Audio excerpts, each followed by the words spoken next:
HHDG.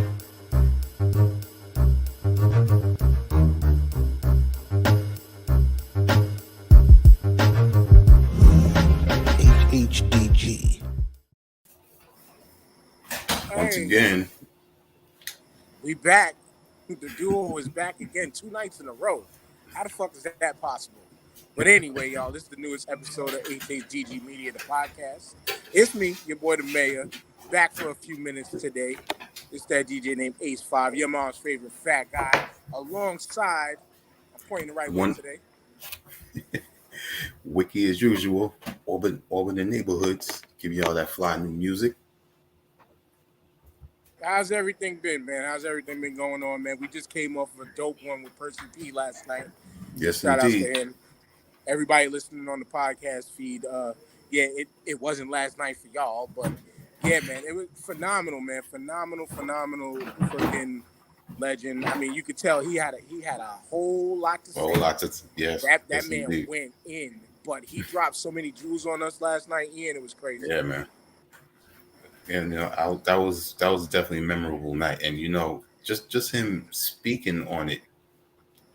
It was great hearing all those stories, and I gotta respect him too, because to remember those stories like that.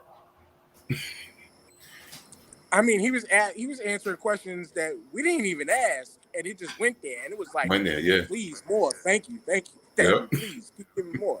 But tonight though, we got a special guest, a good homie, longtime HHDG member, homie of ours. I've promoted him on the Start 5 podcast before. Great brother. As soon as Ian decides to bring him in, unless he happened to have I got him. I'll bring him in right now. Yo, what's up, fam? We got the homie Quanstar in the building. What's good with you, brother? Man, shit, homie. What's popping? You know what I'm saying? Like, just at the end of a wild ass day. For real.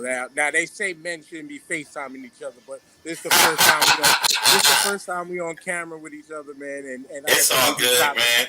We've been chopping it up for a minute. We've been kicking it. FaceTime don't even count for me. I don't even got an iPhone, so we good.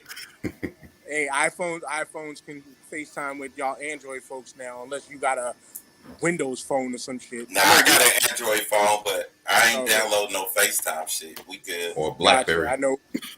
I would say Ian's still on a BlackBerry or shit. I can't front, man. Flip phone.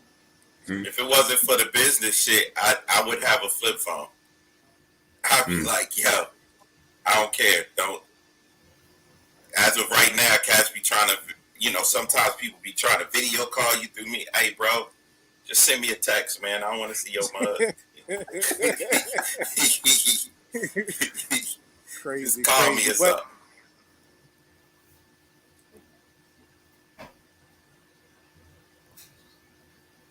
Oh, the mayor froze. Uh-huh. It's all good. While he goes and fixes little technical difficulties, yes, we're gonna start him. Absolutely. Like most people that we have on here, tell us a little bit about your background. Yep. So my name is Quanstar. I'm originally from Compton, Cali. I live in Atlanta. Been here since college in the early '90s, mid '90s, and I started rhyming professionally in around 2001. You know what I'm saying? And the whole time I've been 100% indie, 100% DIY. I've put out over 15 projects, a comic book series. I had wrote my first book, podcast series. Should have my second book out in a couple months. Yeah, man, just hustling. I've toured around the world, done over 1,000 shows. You know what I'm saying? All on my time and my dime. Dope. Now, being that you're a man of many hats, and I don't know how you're juggling all this right now. What was the first of what you do? So it all started with like hip hop. You know what I'm saying? Like hip hop was the thing that kept me focused. You know what I'm saying? Even before I did it professionally, it was the one thing that kept me focused, that inspired me to read, that did all that shit. And then when you're an indie artist, you know what I'm saying? You have to, like, as an indie artist, independent artist, a DIY artist, the one thing that you have over everyone else, bigger artists, the only thing that you have is flexibility. You know what I'm saying? So I just started thinking of different ways to um, sort of reach my target fan base um, from different access points. You know what I'm saying? And that sort of led me to books and doing other things. You know what I mean? Um, because I mean, shit. You know, like real talk. I'm a boom bap rapping ass cat. You know what I'm saying? I rap about comic shit a lot and anime shit a lot, but um, I'm not nerdy enough to be nerdcore. I rap about, you know, I'll slap a motherfucker. You know what I'm saying? I own a pistol, but I'm not street enough to be a street cat. So like, I, you know, I own businesses. I promote family. So it's like, um, I'm not fully committed, as they would say, to any of that. You know what I'm saying? So sometimes, being that, I have to accept that, and I say, okay, I play to clubs that are 50 to 200 capacity for the most part. You know what I mean? And it was like, okay, so how can I make these 50 to 200 people walk out with just more than just a CD? You know what I'm saying? And that's always been like what I wanted to do. I wanted to present people. I want people to see me as an MC, but yet more as an artist, somebody that just creates, and they don't know what the fuck I'm about to drop next month. You know what I'm saying? So that was the aim, and it's worked out well for me. Okay. Now, with that being said, reading, I mean, as an MC, that's an art. So you know the writing comes with that. Right, So absolutely, being that you're talking about, you know, being into the comic books. absolutely.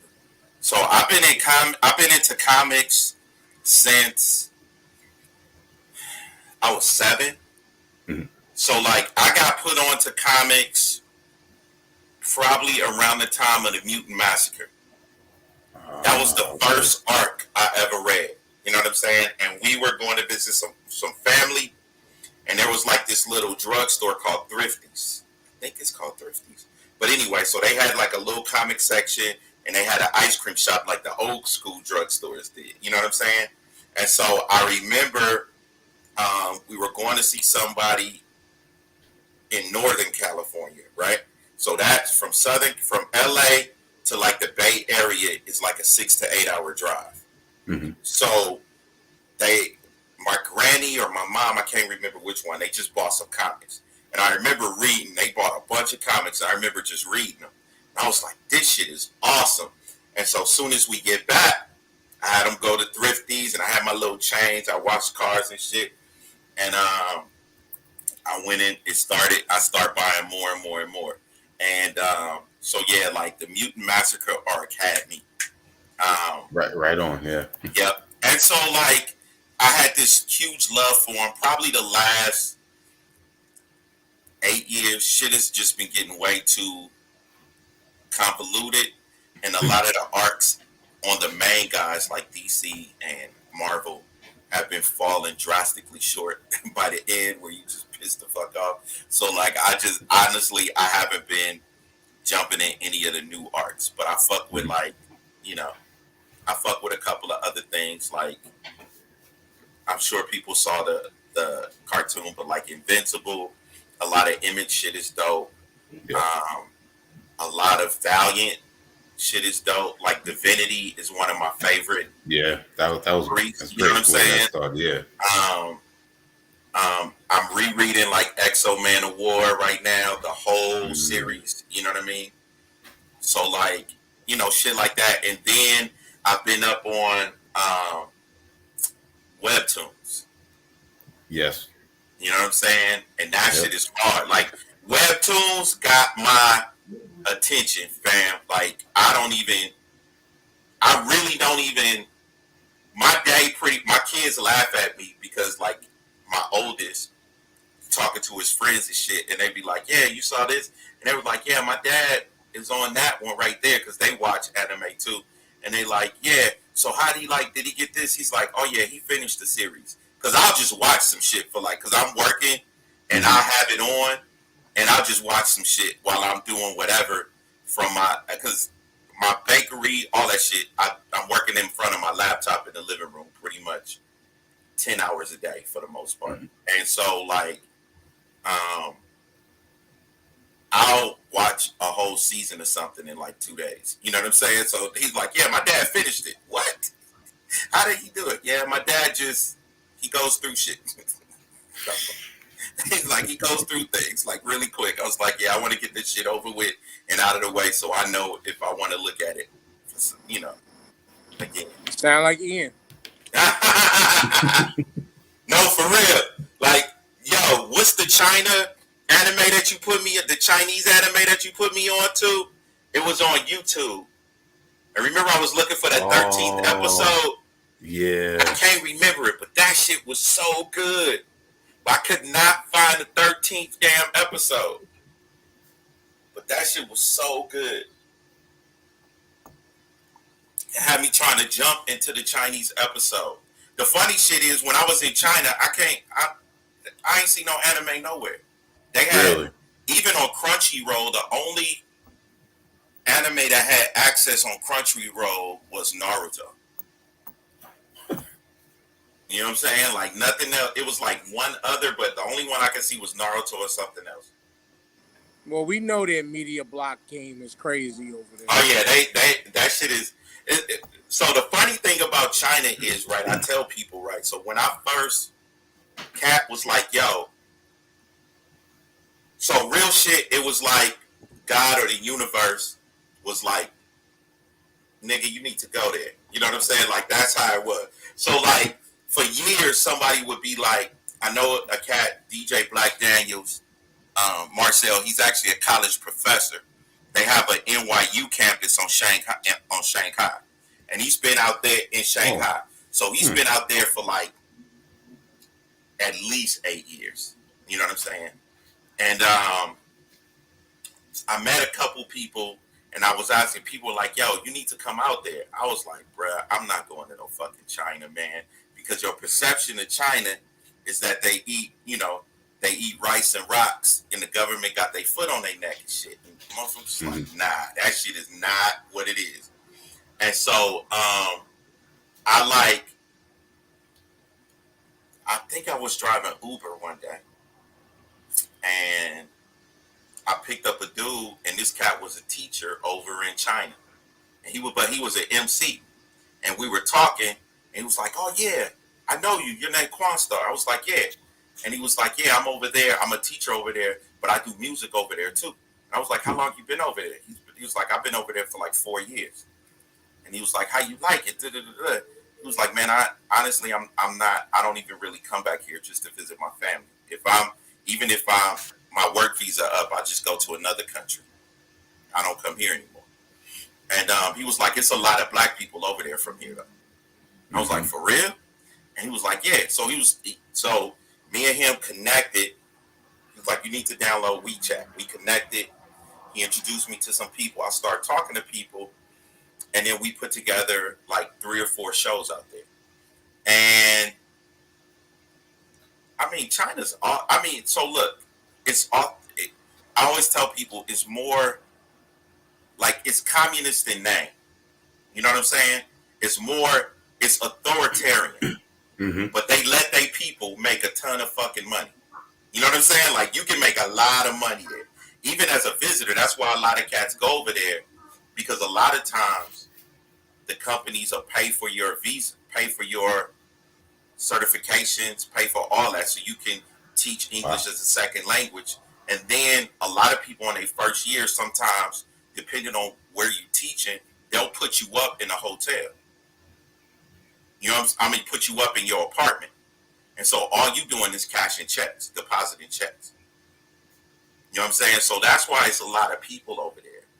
And then there's a lot of black folks that move over there just for them because it's, you know, hey man, if you're a foreigner, all foreigners got the same rules.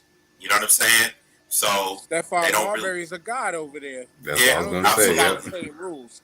I don't think absolutely. he got the same rules, but No, he don't. No. Steph don't, cause Steph is the motherfucker that brought Beijing a championship and all that shit. So like, he is in Beijing. It's funny, like we in Beijing and shit. So they have a mandate, I believe, where they teach English as a second language, right? Everybody in school, everybody. So everybody randomly wants to walk up to you and talk English and shit. You know what I'm saying? So like a guy walks up to me like, "Hey man, you want a cigarette?" I look around. Nah. You want to talk though? You know what I'm saying? So we'll sit down and talk to him or some shit. You know what I'm saying? Or you got old ladies walking up to you wanting to take pictures with you because they think I'm a basketball player or some shit. You know what I'm saying? magical Negro. Yeah, like you know what I'm saying? It's funny as shit, um, but yeah, you get it's real steep. They love hip hop. You know what I'm saying? The cities are marked for certain things. Like Beijing does a lot of boom bap shit. You know what I'm saying? Shanghai is like a more international city. It's probably the prettiest city I've ever been to in my life. You know what I'm saying? Um, but that's more like they do a lot of more mainstream shit and more trap shit. You know what I'm saying? You got Shenzhen, which is a little bit of both. You know what I mean? So it's like you have parties all the time. I've never seen so many damn Teslas and Audis in my life. You know what I'm saying? But yeah, I love it. I love going there. Um, I also like owning businesses, so I don't think I ever live there because you can't. They it's so hard to get a business as a foreigner, and then the fees to be able to run that business is so fucking high. You're like, damn man, I don't think I could do it, but people do it. That's dope.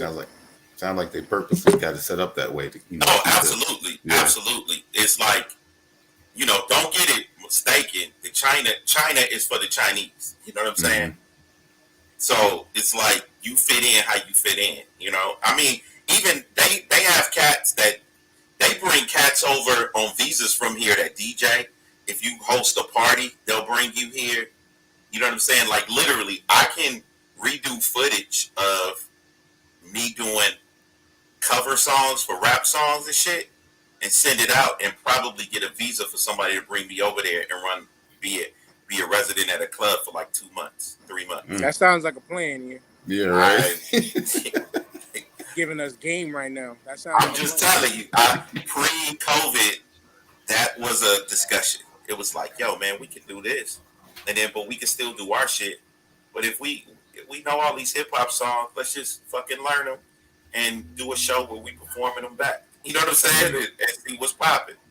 You know what I'm saying? So we actually, I have some footage from the first time that we were out there that we're actually gonna put out a documentary on IG, and do it like five or six 5-minute episodes. You know what I'm saying? Just so people can see it.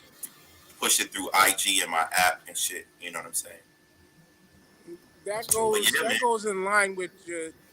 I don't think you're going to dive into it just yet, but that goes in line with your album and stuff and everything we talked about before. Like when you told me before you released it, we talked about it. You talked about it how you turned it also into a podcast, which we can talk about it from that angle.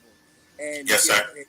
It that just that seems like you found your formula and niche for releasing your music and your product. Absolutely. Like I was telling Ian earlier, it was like basically, so like I tell people, like I haven't worked a job full time since like 2014. You know what I'm saying? And I've been blessed to not have to. You know what I'm saying? But that happened because I had to put in the work. I had to look at myself realistically, what my audience was, how many people were in that audience per place. You know what I'm saying? I had to say, okay, I've had mentors like Drez the Beatnik, Akil the MC from Jurassic 5, that like I've had the opportunity to just sit down and chop it up with them and tour with them and just ask them questions about things, and it gave me a better understanding. And like I said, I know I play 50 to 200 capacity clubs. You know what I'm saying? I know what I do. You know what I'm saying? I accepted it.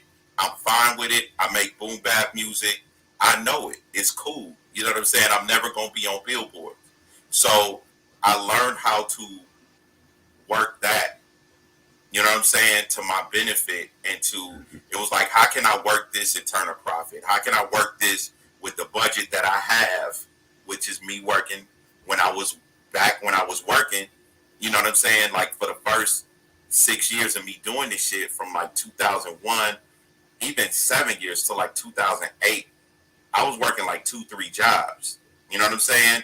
Part-time jobs, and then going out on tour for a month, and then come back, work. And so I was funding everything with my gigs. You know what I'm saying? And then also paying for my family and paying for my rent and doing all this other shit, that everything that had to come up. So I had to be realistic about what I was doing, and was like, really sit down and come up with a plan. You know what I'm saying? And was like, I know that these are the clubs that I'm playing, right? So let me make a plan for these clubs. How can I get 50 people in here? And if you were being realistic, you're talking about a 1 to 5% conversion rate. You know what I'm saying? So you talking about one person to 5 people buying shit. Maybe you can get up to 10. You know what I'm saying? If you're in the right place.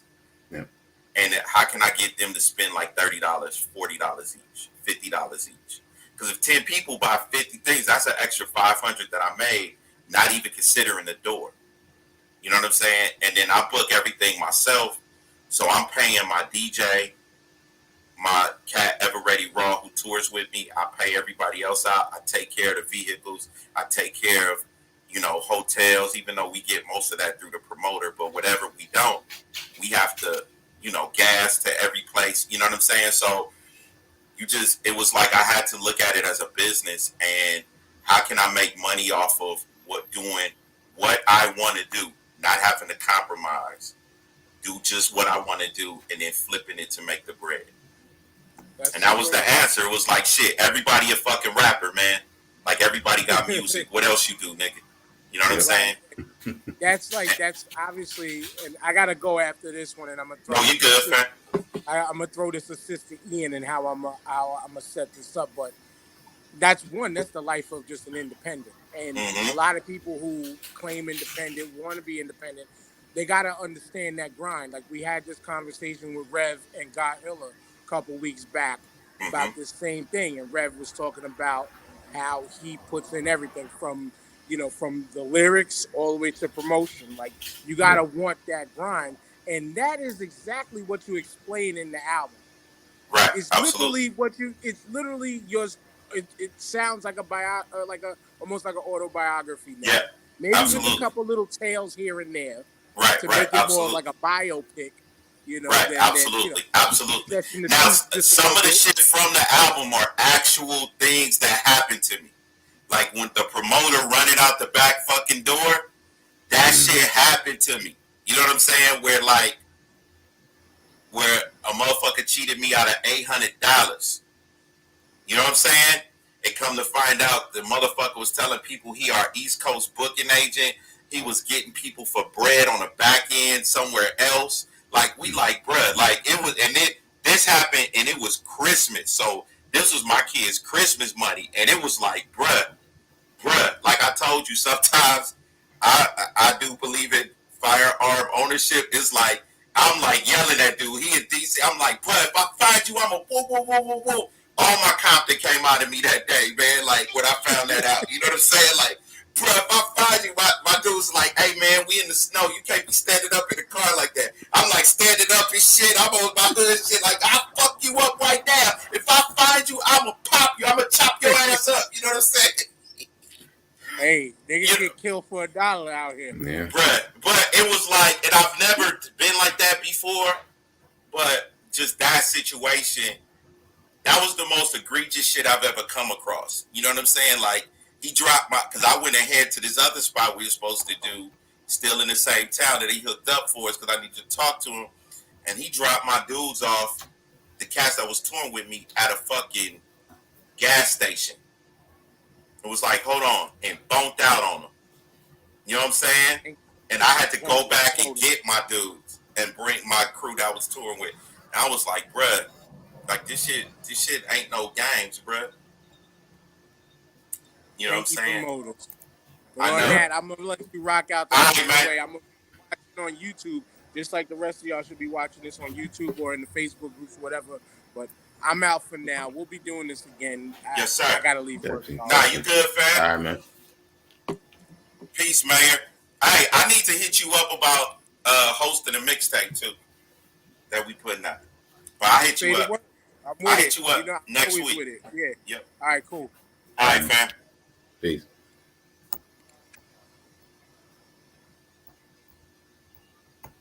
Yeah, and continuing and speaking on that grind, you were just talking about, you know, your bakery. Yes, sir. You had to go handle a few things. You know, tell us about how you got into that. So, really, I've always wanted a family business. You know what I'm saying? And the bakery was something that I can do with my family. I got 3 kids. I have 3 children. I'm married, and excuse me. So it was an opportunity. Initially, we were roasting coffee. I roast my own coffee too, and so we were selling it on Etsy. Started about 2017, and then we expanded to like hypoallergenic because out of my 3, 2 of my kids are allergic to a lot of shit. So they were, you know, all nuts. You know what I'm saying? My oldest is allergic to soy, not as bad anymore, but used to have extreme allergies to soy. My youngest is allergic to sesames. You know what I'm saying? So I found myself adjusting, reading. I mean, we read packages. Reading everything, yeah. Everything. Like a grocery, going to the grocery store might take like 2 hours. Yeah, I understand. You know what I'm saying? I'm vegan, so I read everything. So then we did things like nut-free baklava, nut-free pesto sauce, stuff like that, plus our coffee. And then we had an opportunity to open up a shop in 2019. And so we did that, and we concentrated. Really, it was a shop, but really picture like a kiosk. And the kiosk was 65 square feet in the shop. So we built a little booth in the corner of a shop. You know what I'm saying? And I bought like a little French door oven, a couple of other things, and I baked everything in that little French door oven. You know what I'm saying? And so we expanded that to do like vegan pastries. And so we became a vegan pastry shop. And then over the years, we expanded to try other things. Some didn't work, some did. And now we moved, did the ghost kitchen last year because of COVID, and realized like I wanted to concentrate on like prepackaged retail rather than competing with other vegan spots. I'd rather bake for them. So we transitioned to prepackaged retail and wholesale. You know what I'm saying? And so probably next month, definitely next month, by probably the last week of November, we'll be launching some of our products on Amazon, and then we move to a new location, get everything up and running, and then we'll be doing prepackaged goods, our coffee back, everything like that. So nice. It's been a blessing. blessing, man. I can't front. Like, you know what I'm saying? Like, I think a lot of times if you push it out there in the universe, things come back to you. You know what I'm saying? Yeah. And I'm always like, hey, I want to own my. I win, lose or draw. I I want to own my own shit. That's just who I am.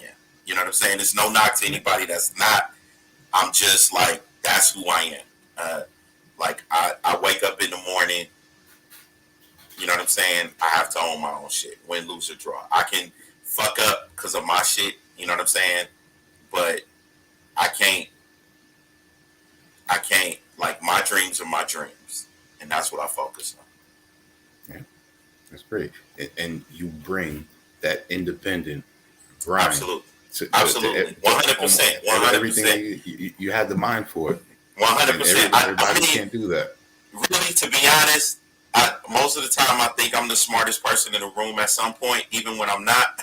So, like, it's just easier to own your own shit than to tell a motherfucker that's paying you they doing it wrong. You know what I'm saying? Mm-hmm. And so it's just easier. You know what I'm saying? And it's just who I am, man. You know what I mean? Like, I love it. You know what I'm saying? I get up at, I get up at 4:30, 5 o'clock every morning. You know what I'm saying? It just works. Yep. It start doing what I need to do. You know what I'm saying? And take a nap at some point in the middle of the day for about an hour to recharge and finish knocking it out. There you go. Mm-hmm. And my bakery is run with my children. Like, they're in on the design, naming the company. They help me bake the food. They do all that. You know, that's great. Yeah, man. Now tell us about also being an author. So here's the deal. Like I told you, I'm realistic about who I am, right? And so in 2005, I had a band called First Team, right? We put out 2 albums, 2003, 2004. In 2005, I put out my first solo project. And that shit went bananas, bonkers. Like, I sold out of CDs halfway through and had to burn more. You know what I'm saying? And so what I did was I put myself, but I knew being realistic, handling all my business, I can't, it was like, what can I do to blow up? I'm funding everything out of my pocket. I ain't had no dope money. I ain't had no investors or nothing like that. So there's no blowing up. There's grinding. You know what I'm saying? So rather than put myself on a 3 to 5 year plan, I put myself on a 20-year plan. So from 2005 to 2025. And I said, these are all the things that I want to accomplish. I didn't have any expertise in it or anything. I just said, like, yo, I want to write a book. Matter of fact, I want to write 3 books. You know what I'm saying? I want to do this. I want to do that. And I wrote all that shit down. And in 2000, I put out a documentary in 2008.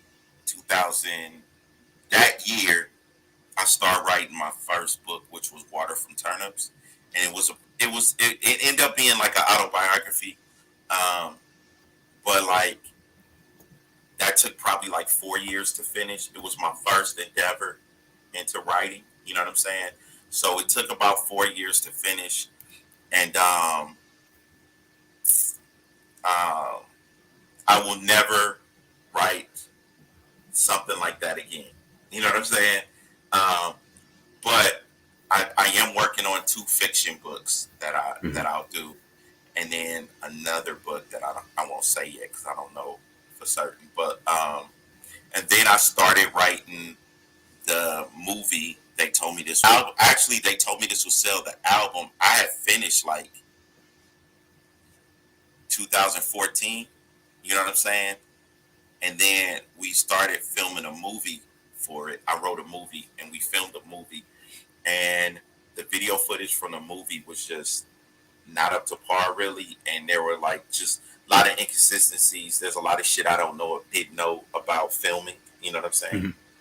And then now so then I transitioned that to the podcast, and we basically took all the audio from the movie and split it up into 10 episodes. You know what I'm saying? Which is it's the As Far As My Eyes Can See podcast. You can get it everywhere. But like,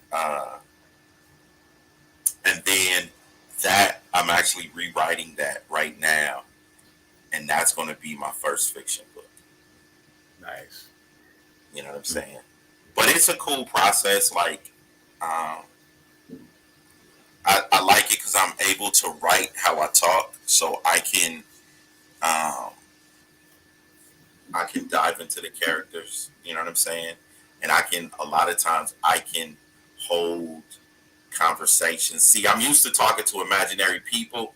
I have an imaginary version of my wife that when I get pissed off, I go out in the car and we have our conversation. Before I bring that shit back in the house, I'll be like, is this worth the argument? Let me go talk to imaginary real quick. And then I decide, okay, maybe we don't need to talk. Maybe this shit is kind of stupid. We don't need to talk about it. But yeah, you know what I'm saying? So I'm used to talking, so I can like, my imagination, I be fucking, you know, it's like I'm sitting with the characters in front of me and shit. Yeah, definitely. And being that you explained how you write out your goals and then you work towards them. Absolutely. Everything is goals. Like, everything. It's goals, it's plans, it's marketing plans. You know what I'm saying? Like, I have plans for shit that I don't even, you know, I have to write down plans for things that I'm thinking about to decide if I want to do it. You know what I'm saying? So, yeah. I have plans for all kind of shit. You know what I'm saying? Like, I have plans for a damn furniture building business. You know what I'm saying? Like, literally, like, oh, what's the pros and cons to this as I'm learning that I'll probably jump on one day. But so I have plans for all that shit. You know what I'm saying? And I think it's important to be able to, and not, like, my plans are very skeletal. You know what I'm saying? Outlineable, because they adjust. Because before you start a business, your business plan, if you don't, I guarantee you, once you start a business, you have to adjust to the business. You know what I'm saying? And so I've learned how to design an outline for that business, design an outline for this, what I want to achieve, and be able to execute and adjust it easier. You know what I mean? Yeah. So yeah, I do that. Definitely. That, you know, and that's how HHDG Media was when we first started out. Absolutely. You know, before we had our direction and our plan and our goals of what we're going to start with and how we're going to put it out to the world. Absolutely. Goals are the most important thing. And it ain't even about, even if you don't achieve those goals give you a direction. You know what I'm saying? It leads you in a certain way where you can at least know, you know what I'm saying? My first business plan as an artist looking back was fucking terrible. But it allowed me to learn what I needed to do. You know what I'm saying? Or what works, what doesn't work, what should work. You know what I'm saying? Do I really want to be like the king of Atlanta? You know what I'm saying? Or do I really want to move back to LA? Do I want to do this? So, and it puts you, it allows you to be it allows you to give yourself perspective and to be able to revise what your ideas are. You know what I'm saying? If you don't write that shit down, that shit just like, that shit's like wishing. You know what I'm saying? Like, you don't write it. Like, in my living room, we have 1, 2, 3, 4, 5. I have 6 dry eraser boards in my living room. I have a big ass dry eraser board that I write things on. I have another dry eraser board where I write ideas on. Then I have a dry eraser board for my podcast, Quanstar, for Family's Favorite Foods, which is my bakery. You know what I'm saying? And we have them Velcro to the walls all around there. And then in between that, I have a big ass wall calendar. You know what I'm saying? And so we just write down shit. You know what I'm saying? When we were baking out the house, I have another dry eraser board that's on a wall somewhere else. We don't even use anymore, but like that's where we kept our everything that needed to get baked that week for like customers and shit. You know what I'm saying? Like you just you have to be able to do that. Like that's the difference. Really, it's something that's simple. Having the shit in front of you is the difference between, you know what I'm saying, setting yourself up for failure and at least giving yourself a chance to succeed. Mm-hmm. It keeps you driven. Absolutely, absolutely. And I love that you have the children involved in everything like this, because you're giving them jewels at an early age. Absolutely, absolutely. Not everyone like, has. What I tell my kids is, I don't give a fuck what you want to do. Like that's cool. Whatever you want to do, we can do. You can do it. At some point, we just got to make sure you own it. Mm-hmm. You know what I'm saying? Like, I don't care. You want to work, you know what I'm saying? I don't give a fuck. You want to sell oranges? That's cool. Sell them oranges on the corner at the highway. I don't give a fuck. Just make sure you own the orange grove. You know what I'm saying? Like, that's always like my thing. You know what I'm saying? And like I said, it's not I'm not one of them cats that look down on other people or anything like that. That's not my thing. We need everybody, and a lot of the shit that I do, I mean, that shit ain't for everybody. You know what I'm saying? Like, there were times when shit, nigga, I had to choose between going to the studio and eating ramen. You know what I'm saying? Like, going to the studio and eating ramen or having a real meal. And so, but that's just that's where I live. That's in the lane that I live. It's like I want to own my own shit, win, lose, or draw. You know what I'm saying? And I've been blessed that my wife, she comes from that sort of mentality also, and then she allows me to do my thing. Because I'm a hard motherfucker to be with. I ain't gonna even front, but not for support. I support everything. I'm all about support. What you want to do? You know what I'm saying? Like, literally, if my kids say, I want to go to the moon, daddy, okay, let's figure it out. That's who I am. You know what I'm saying? Like, fuck it. You want to go to the moon? Let's figure it out. How can you get to the moon? How many years you think it'll take? Mm-hmm. Let's figure it out. But I'm also the motherfucker that'll wake up in the middle of the night and be like, wake her up, babe, I'm about to make a movie. You know what I'm saying? So, you know what I'm saying? You know, I'm the motherfucker that have a dream and wake up, I'm about to make a movie. Yo! And she like, all right. What? Okay. And then I'll get up and be writing the shit, and she'll wake up to go to work. She used to be a manager at Starbucks. She'll wake up to go to work, and she'll be like, I'll be like, she'll get up. You still up? Yeah, babe. Listen, I'm about to make a movie. It's gonna cost us $15,000. We gotta pay it all at once. No. This is like over a 2-3 year period. Okay, long as car notes and rent and bills are paid, go with God. You know what I'm saying? Like, so I'm blessed. You know what I'm saying? Because I'm a hard motherfucker to live with sometimes, because I'm just like, I'm gonna pull up my pants and run with it type of dude. You know what I'm saying? So yeah, yep, yeah. I'm one of those people that I usually keep paper and pen with me wherever I go, because if I have an idea or something, I like to write it down. I don't always like to put stuff in the phone. Yeah, absolutely. But you know, one thing that I start using in my phone that helps me, Google Keep. Okay. It's like a notepad, but you can sync it. So like, I have like, you know, different accounts for different emails, but like, I'll know like, oh, I should do this, and I can. It's basically like a post-it note for Google. Yep. And you can like just be in other places. Yeah. And so then I can share it, send it to my oldest, or send it to my wife, or like send it to the homie that I hired, the photographer, or my DJ or something. Mm-hmm. Like, yo, this is what we gonna do. You know what I'm saying? And so I've been blessed. I've tried different things, but one of the things that I've been using right now, workspaces, is Monday.com. Oh, Um, okay. and it's a dope, like, I'm not saying this because I just own the stock, but it's a dope, um, like, sort of workspace where you can have your marketing plan listed, you can have your Facebook ad plan listed, you can have your business plan, you can have all these shits, markers, you can have teams of people, this person you assign whoever you need to do something to. You know what I'm saying? Like Yeah. I'll assign somebody, yo, this is this.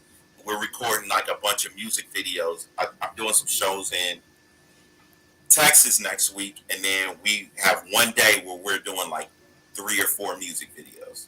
And it was like Monday.com was perfect for that, where I can be like, yo, this is what we doing. This is who we need to contact to send it to the videographer. You know what I'm saying? My homeboy Legend, um, in Dallas. But like, yeah, it's just about planning, man, and just chipping away. You know what I mean?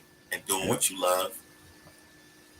Definitely, definitely. And since we talking about technology, I want to talk about the app that you developed. But Yes, sir.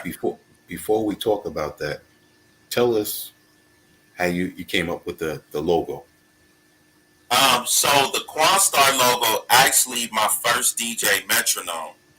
Um, I used to have this logo, and it was just like I took a font, put Q in the asterisk for Quanstar, and I made all these T-shirts. And he was like, "Dog." After about a couple of years, he was like, "Man, look, that shit is ugly." And he's a graphic artist. He said, "Man, I'm about to just design you a dope ass fucking logo." So he just gave me that. That was so I've had that logo for like 13, 14 years. You know what I'm saying? And so I've been blessed by that. You know, thankful for that. And like I initially, so in 2010, what was my, 11? So around 2011, 2012, right? Um, I uh, I wanted to drop an app, right? So I looked at all these app builders, and the shit was just for what the market was and for what I wanted. It was way, the cost was inflated. You know what I'm saying? Mm-hmm. So I sat down literally for like 6 months, bought about 10 books, and I went through every book. And for 6 months, every night, I went through the books, learning how to code. You know what I'm saying? There you go. And so I put out my first app. I designed apps for people I knew so I can learn it. Like, yo, I had like 32 apps in the Android app market. I learned how to develop Android apps. You know what I'm saying? Um, and then it did solid. To be honest, I didn't really know what the fuck to do with it. You know what I'm saying? Other than like doing, having different things and different music. And I probably had like 1,000 downloads, which is kind of dope. You know what I mean? For the time. And it was sort of ahead of its time. And I didn't know what to do. So I dropped it and let it go. Because I was just like, people weren't doing it. Motherfuckers wanted me to do an app for like $50 and shit. You know what I'm saying? Like, I'm like, bruh, like, it's cool. Um, so then, probably like last year, I started really thinking about doing apps again. But to be honest, I did not want the responsibility of coding another app on my bird. You know what I'm saying? I was like, I'm not doing that shit no more. Mm-hmm. So then I was blessed to be able to find some cats that can do it, um, and do it also for iOS. And Okay. Yep.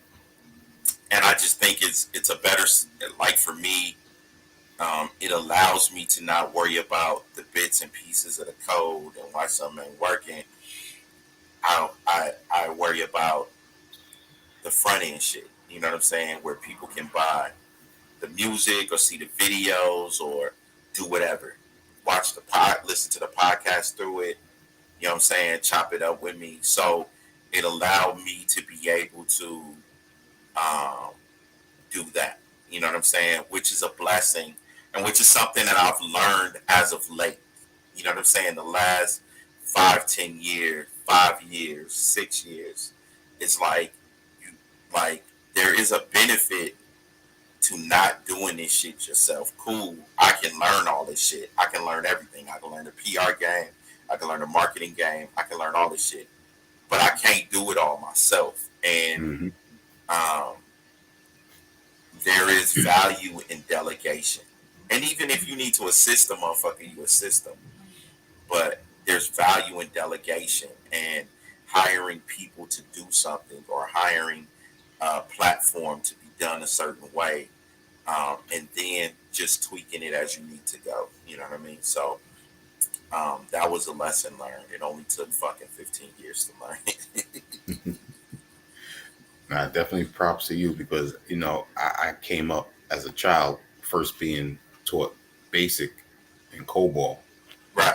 Absolutely. So, and Absolutely. I know the tedious aspect of programming, and then Absolutely. going executing and going back and seeing whether there might be a line of code that wasn't right. Going Man, back and look, forth. here's the wild shit. I didn't know shit about coding really. I knew the Mhm. basic HTML shit. Yeah. So really, I had to start from scratch. You know what I'm saying? And then there was still shit. So like, so I didn't even have time to understand the terminology or none of that shit. I just had to understand how to look at the code and know that shit wasn't right, or know how to design shit. So I had like databases of like fucking code that I wrote up that served a purpose. And so I just copy and paste it. I didn't even have to write it again. Once I learned how to do it, I just saved it somewhere. And so like that was the craziest shit. Like even talking to like code nerds and all that shit, and you're like, man, I'm telling them, dog, I don't know what the fuck you talking about. This is what I do. And they look at me like, huh? How did you do that? You don't even know it. Bro, I don't know what an asynchronistic nothing is. I just know how to make this player work. You know what I'm saying? Like, or I know how to make this video go. And I know I can make it go on this, but I can't make it go on this Android platform. So I have to change it to this. And so I couldn't even do freelance shit because I don't know any of the terminology. So when you Right. would take the study and the shit, trying to figure out when they test you to see how much you know, it was like I didn't know none of the terms, so I ain't know shit. I was like level 0, just beginning. You know what I'm saying? But really, I knew the shit, so I would have to hit up like cats. Like, really, I know this shit. This is the app that I designed. You know what I'm saying? And so, Yeah. yeah, it was a. I do a lot of that shit. Like, I'll spend like 6 months, a year learning something, and be like, yeah, I ain't doing that shit no more. But I think it's worth it. I think you get to It definitely you is. learn, you get the knowledge of learning something, but you also like um, you figure out what works and what doesn't for you. You know what I'm saying? So I didn't look at it as a lost mission.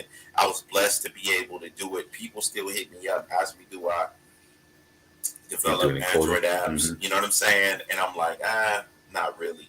I'm not even. I don't even want to jump back into that. You know what I'm saying? But I still have like the platforms. I still have the workspace. I still have, even though Android has their own workspace, I have that. But I still have like Eclipse.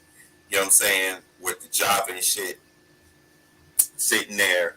My middle son, my 12-year-old, I got him into some coding classes, and Nice. he's learning a lot of this stuff now. So um, I'm about to help my kids because my oldest does graphic design, social media marketing.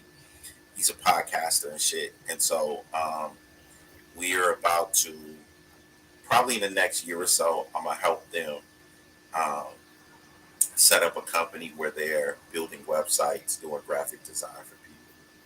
That's great.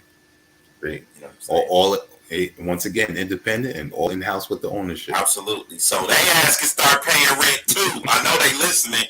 Shit. That's dope, man. Now, earlier we were talking about how they told me this would sell is biography, autobiography, and how you had that go into not just the album, but Yeah. podcast and So everything. I would say like it is sort of an autobiography. So you in the comics and shit, how I think of it is like it's a different multiverse. You know what I'm saying? It's like Quan. This is Quan 1. That shit is Quan 2. You know what I'm saying? So basically, they told me this was sell. It's basically about if me as Quanstar at some point after that shit that happened with that promoter that I was telling you about that I wanted to pop his wig. If I decided to sign with the manager, sign with the major label, and there's a lot of intricacy stuff. There's a lot of bloviation there. There's a lot of hyperbole. You know what I'm saying? The manager turns out to be the devil, all that shit. But like, um, um, it was a story based on that. You know what I'm saying? And it is a sort of like a metaphor for the music business in general. But like, I wouldn't say that it's exactly a autobiography. It started off as that, and then, like you said, it's like an alternate universe biopic. You know what I'm saying? Mhm. You know what I'm saying? If Quanstar made two different decisions, you know what I mean? So, yeah,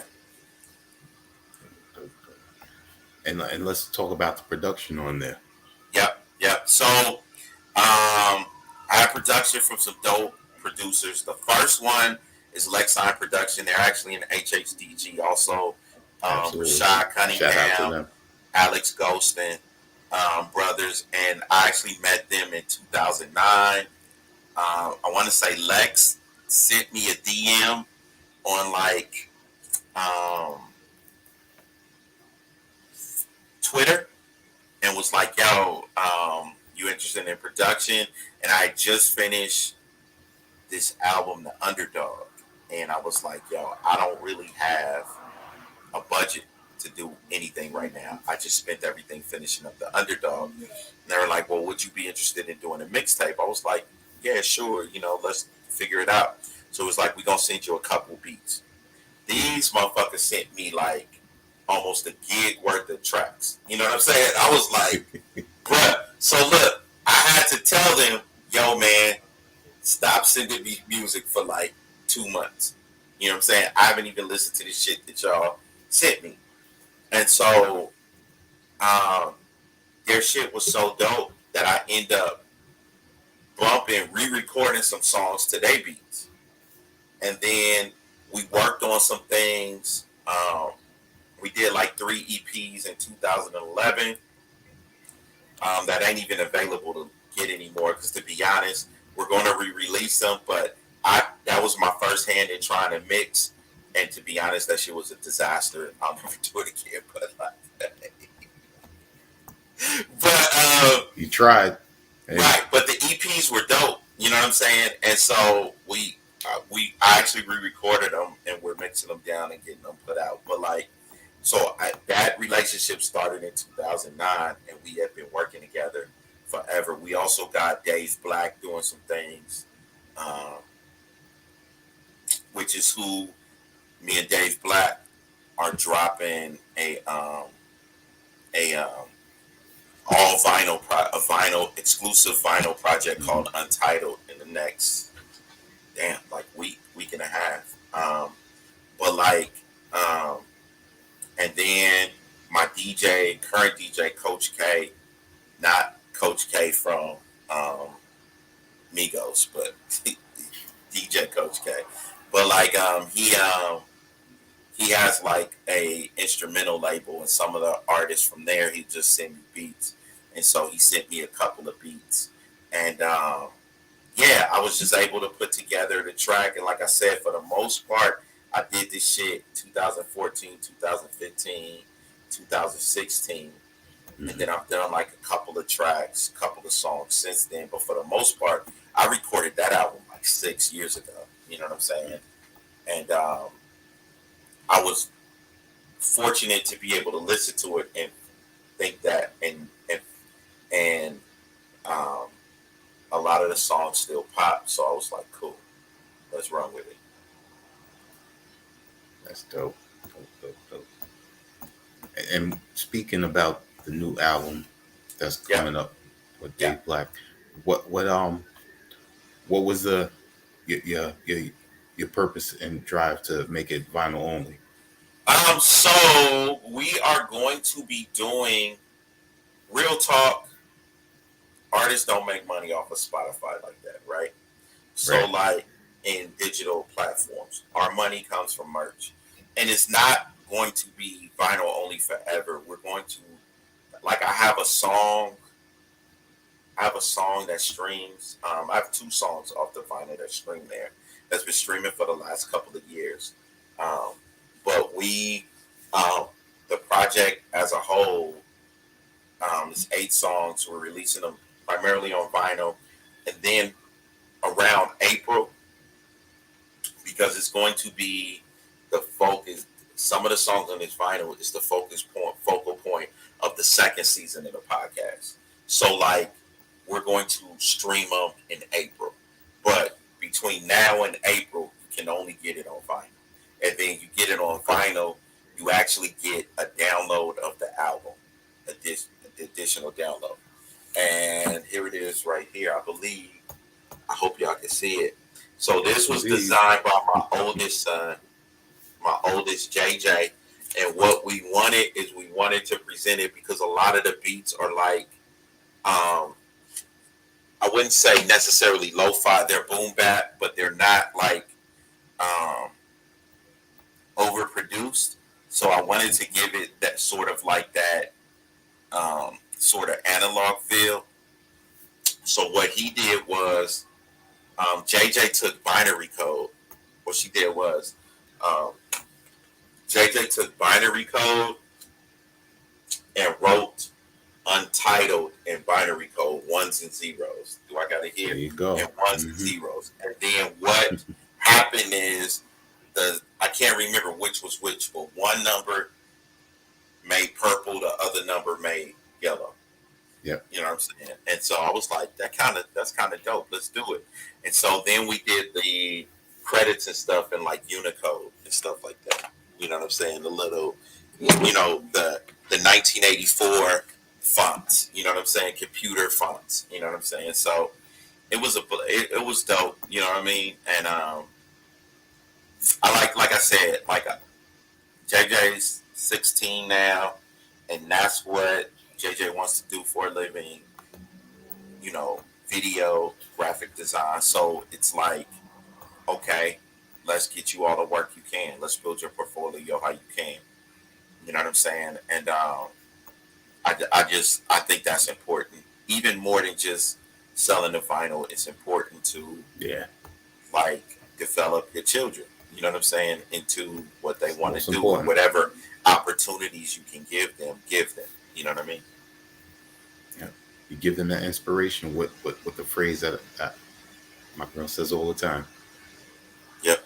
You can do all things. Yep, absolutely. I'm big on family. I have a huge family. I have a humongous family. You know what I'm saying? Like, my family is all about family.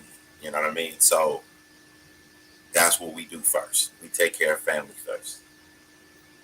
You know. And if I have the opportunity to give my kids an opportunity, why wouldn't I? You know what I mean?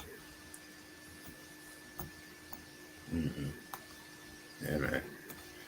You definitely, you're going to have some free thinkers on your hands. Absolutely. Unfortunately, I already do.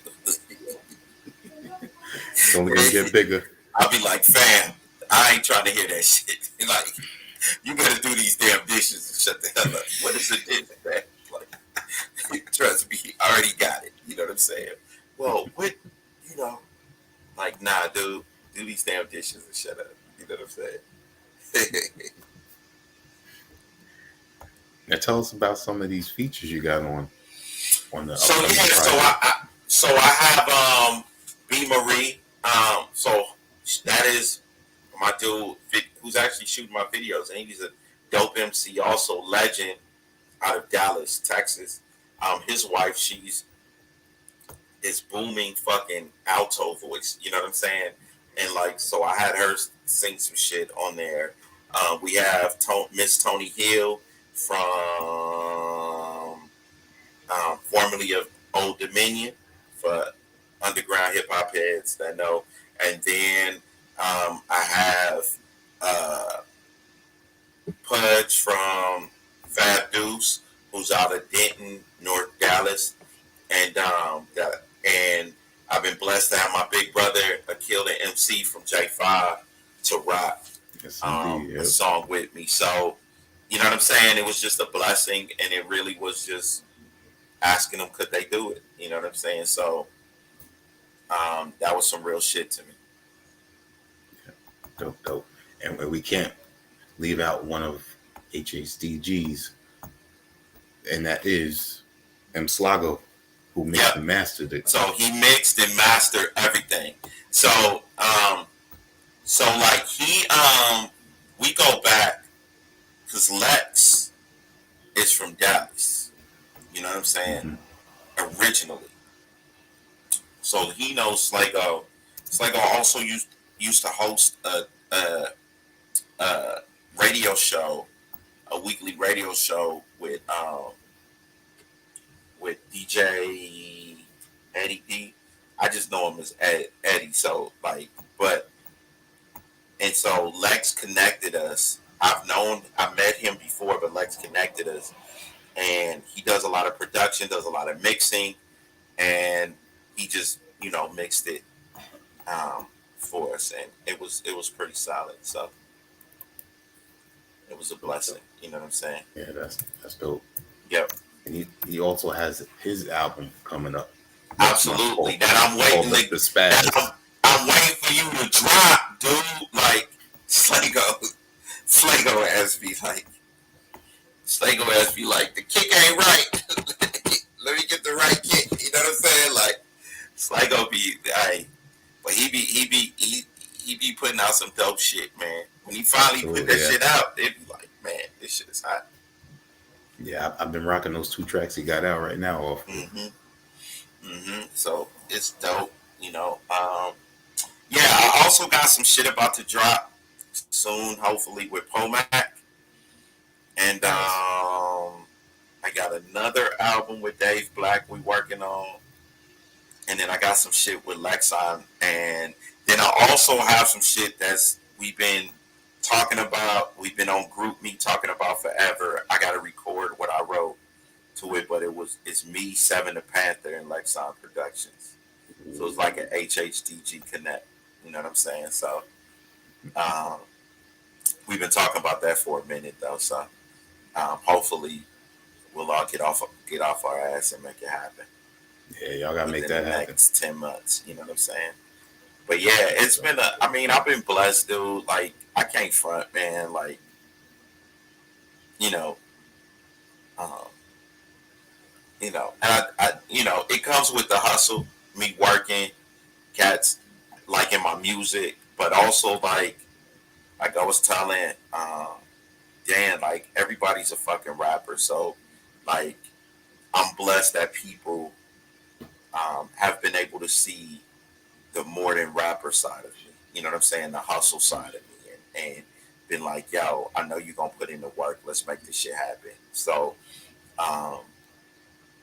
that more than anything is like the best thing. Like a lot of these people I can just call and like, yo, I need this. You got this? All right, give me a couple days. I got you. You know what I'm saying? So it's real. You know what I'm saying? Like, so, Yeah, it's great because what you're saying is true, that there are too many out there trying to be rappers, and there's so many other ways to promote the culture besides just trying to be an MC. And you're a great example of showing what else can be done out there. Absolutely. I mean, I think a lot of times we get caught up in trying to blow. We get caught up in the billboards, the Grammys, the shit like that. Don't get me wrong. I voted. I was a voting member of the Recording Academy for a couple of years because I wanted to, I was talking shit just like other hip hop heads do. And Dres the Beatnik was like Andre Lett. He's in HHDG too. My bad. Hold on. I didn't knock out my damn earpiece. Dres was like, can you hear me? Okay. Dres was like, he told me that he was like, he votes, and he was like, man, before you commented, you should maybe try to understand the process. And I was like, that's true. So I became a voting member for like a couple of years because I wanted to understand. And I don't care about awards at all. You know what I'm saying? It's cool. It's an honor to be recognized by people, but I mean, it just doesn't mean shit to me. But other than that, but I was able to respect the process a lot more and understand what it was. You know what I'm saying?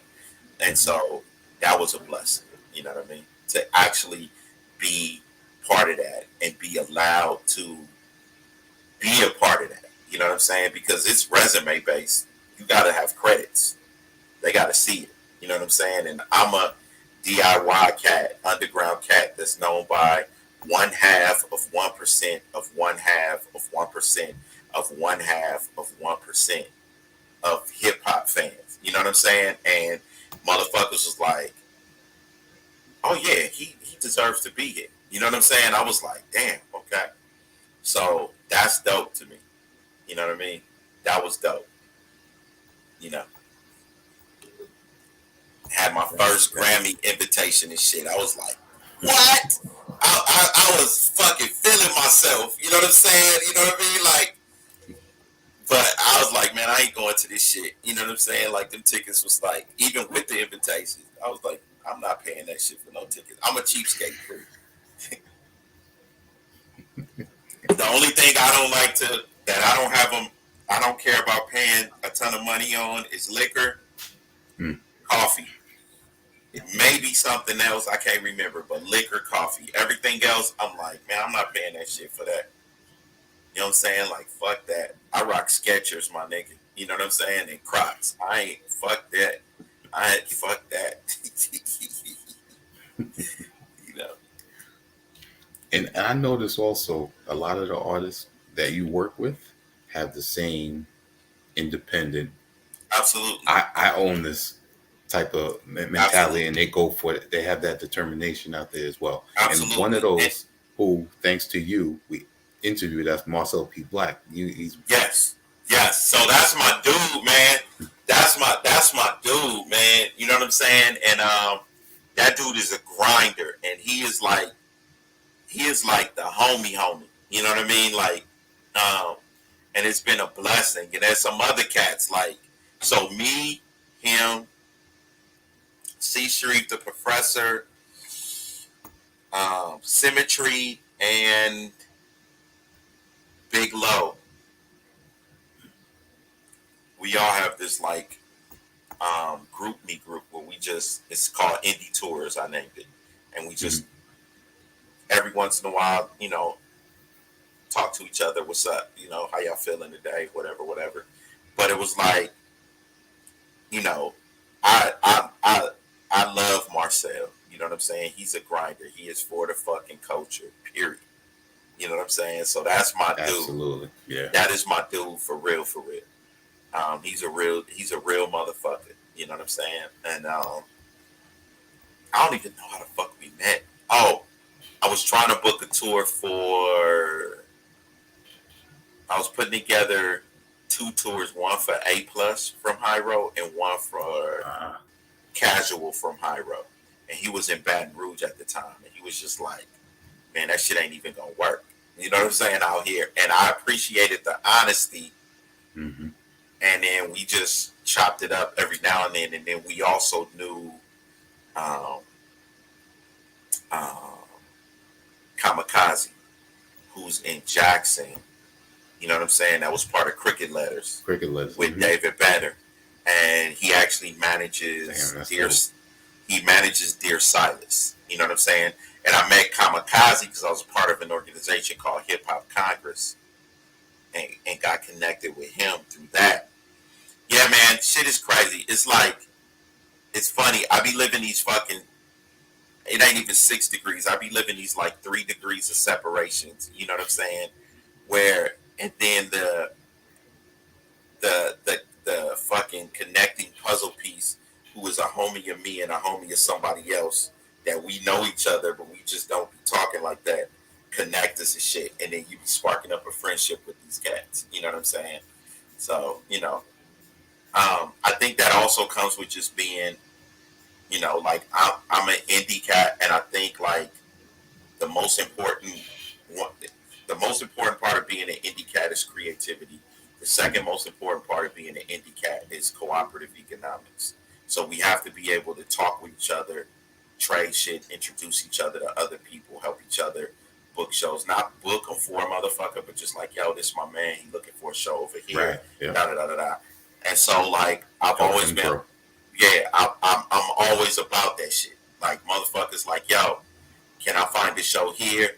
Well, I don't know about Atlanta. I don't really do shit out here, but let me connect you with my man here.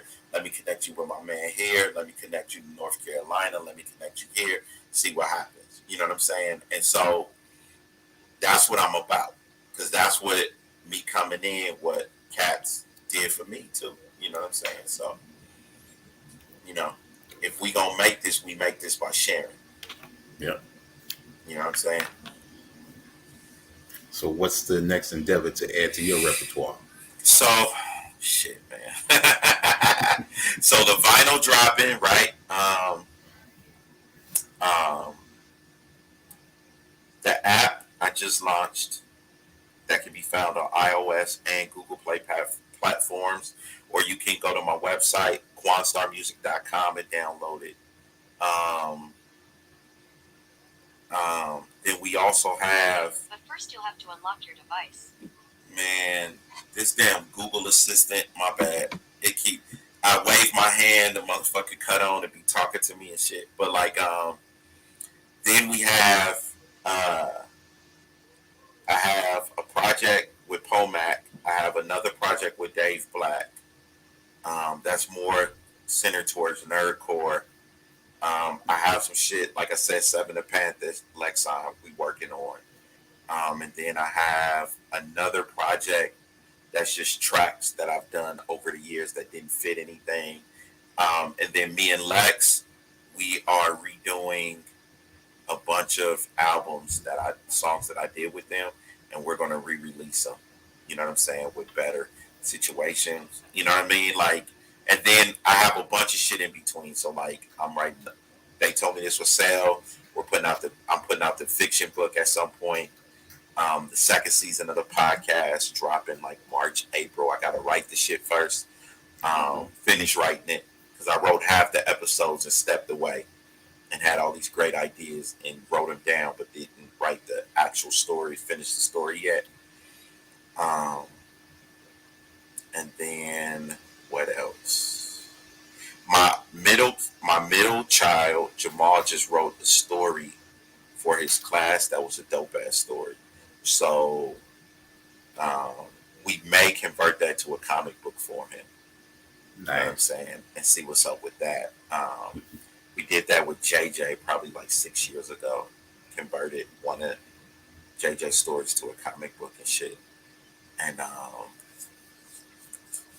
man, it's a lot of shit, man. I have a list of shit that I write down that'll keep me busy. But like um, the vinyl's next. The China documentary is right after that. That'll be released on IG and on my app. And then the album with Pomac is right after that. So Pomac got an album out with Cesar Comanche that's dope as hell right now. Yes, you know indeed. what I'm saying? And so, but yeah, so that's and then March and April, we'll be releasing the vinyl Untitled on the digital platforms, and it will coincide with the second season of the podcast, As Far as My Eyes Can See podcast. And yeah, I think I'm missing something. So each um, release from now on will be a different platform. So like one album I'm gonna put out as a cassette tape, and then 6 months later we'll release it for streaming. One album I'm gonna put out as an NFT. One album we're gonna put out another vinyl one. Um, Hopefully my China Connect comes through when all this supply chain shit happens. And one album we're gonna put out, you buy on an MP3 player. You know what I'm saying? You buy the MP3 player and it has the music on there. Reloaded. Yep. Yep. So yeah, that's the plan, man. I just like to try to do as much as possible, hustle as hard as possible. You know what I'm saying? And think outside the box. You know what I mean? And you know, you gotta Great, turn man. turn a profit, man. Like um, streaming is dope for marketing perspectives. For me, it lets me know where I need to tour. You know what I'm saying?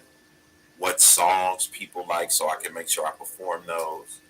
But as far as like revenue, it is not a revenue driver for me, and I don't even act like it is. You know what I'm saying? So um, I want people to listen to my streaming shit because it allows me to figure things out. But I'd rather you buy the shit. You know what I'm saying? Yes, You know? indeed. Quanstar, everybody, as you can see on the T-shirt that he's rocking right Oh now. yeah. Always. I try to always. At some point, I have like I wear Quanstar shirts probably at least 4 times a week. You know what I'm saying? Because I have those for sale too. So Yeah, it's one of the best forms of marketing and promotion. absolutely. Man, it was great chopping it up with you tonight, man. You Hey know, man, I appreciate it, brother. I hope I didn't bore people too much out there, but you know, you nah, know, I'm sure you didn't. You're doing more than enough to inspire others. man, I appreciate it, man. Maybe I'm looking at my face in the camera. Maybe I can inspire my ass to get a haircut and trim up the beard. Shit, nigga, look, man. Because when it get cold, I don't shave. So like, Gotcha. no, I don't shave when it starts getting colder, and I don't like to cut my hair when it starts getting colder. But like, I'd be like, damn. But I bought like these brand new clippers and everything because my other clippers I had for like 10 years died, and I'm like, them shit's still in the box for like the last 2 weeks. I'm like, man, and like I said, I'm a cheapskate, so like, I ain't trying to pay $25 for a fucking haircut. You know what I'm saying? So Yeah. I bought my clippers, and I'll be like, okay, I'll do it tomorrow. Tomorrow I'll come be like, Yeah. Yes, indeed. Now I know you mentioned a few places where you can purchase your music as well, but absolutely. as always, give your shout outs Yeah, and where you can be absolutely. reached at. So my website is quanstarmusic.com,